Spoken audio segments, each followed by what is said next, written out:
All right, my name is Elijah Turner, and today I'll be covering American football.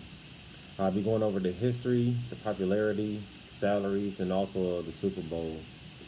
So basically, according to the website History Extra, American football is also known as gridiron football, and it's basically known for this because of the vertical lines that run across a rectangular pitch. Football was originated in North American colleges. It was actually a hybrid of rugby and soccer. The first game was played in 1869 between Princeton and the Rutgers, and Rutgers actually ended up winning that game in 1869. Um, the game was originally called football just because you were not able to throw the ball and handle it in your hands as much as you are in today's modern age. You basically had to swipe the ball towards your end zone and or either kick the ball. Hence kind of where the soccer came to play with the way football was originated. The next thing I'm going to talk about is basically the popularity of football. Football has been the most popular sport since 1985 in the United States. Its popularity has gone up and down, but it still has remained number one throughout the whole time. Um, the closest sport next to football is baseball, but it still doesn't even compare to football. There have been years, namely in 1996 when Tiger Woods got into golf, where football started to see a decline, and also in recent years with the CTE cases with football players, and also um, in the past few years with the protests on police brutality. Football is taking a hit in its popularity. Talk about NFL salaries nowadays in today's age. The average NFL player makes about $2 million per year. Most players do not make as much money, and also the average lifespan for an NFL player is 3 years. Most NFL players starting off if they're either drafted very low or undrafted. Some actually have to work secondary jobs in order to make ends meet for their families. Dating back to the 1950s, the average yearly salary for an NFL player was less than $6,000 per season, and they actually worked different jobs, during the off seasons.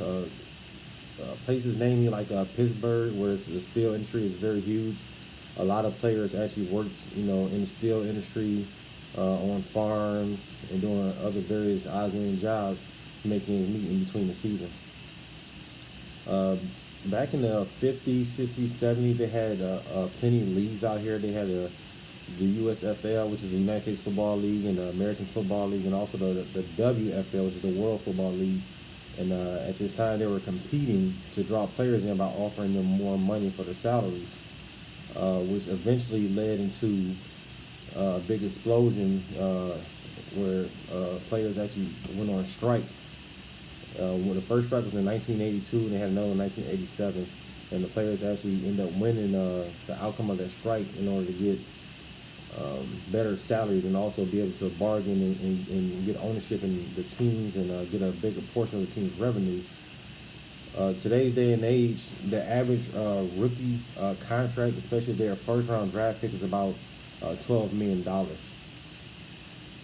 Um, Moving on to the Super Bowl, which is known as America's game. When the Super Bowl does come around once a year, me personally, I know that this is something that a lot of people in my family do and get together with, and this is the most watched sporting event across the world, not just the United States but the world.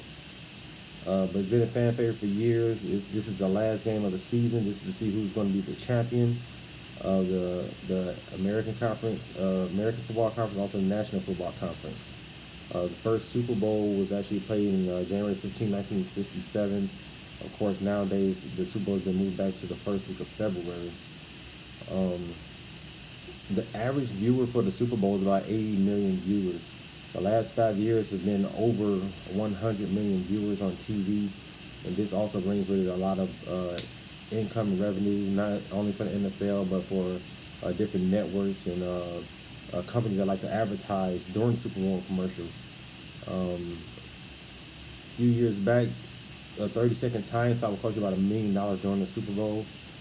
Nowadays, the average price that you would pay for a 30-second ad during the Super Bowl is about $5.5 million for a 30-second ad during the Super Bowl. This being an election year, a lot of the Super Bowl time slots and ads have been taken by various companies. But of course, it will be obviously going to the highest bidder. But Super Bowl is a game that we love here in America. I think it'll be here for some time to come. I play football myself, and I hope it gave you a little insight into American football.